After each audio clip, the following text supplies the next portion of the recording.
আমরা আজকে এক দফার দাবিতে আজকে এখানে হাজির হয়েছি। আমরা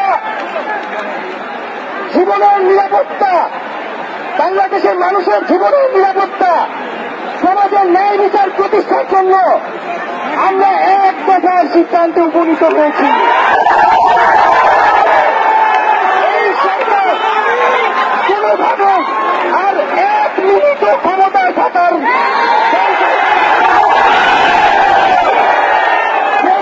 বলেছে গণভবনের দরজা খোলা আছে।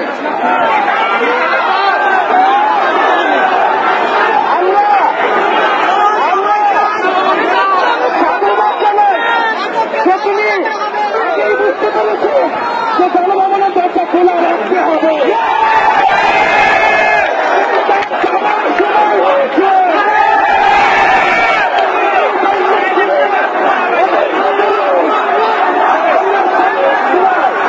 আমরা আপনাকে উৎখাত করার জন্য আসবো।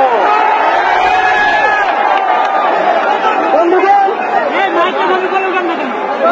আমরা খুবই স্পষ্ট কথা, শুধু শেখ হাসিনাকে পদত্যাগ করলেই হবে না।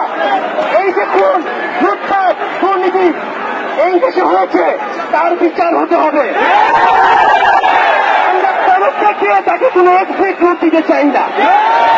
তাকে পদত্যাগ করতে হবে, বিচারের আওতায় আনতে হবে। এবং শুধু শেখ হাসিনা নয়, পুরো মন্ত্রী পরিষদ, সরকার সবাইকে পদত্যাগ করতে হবে।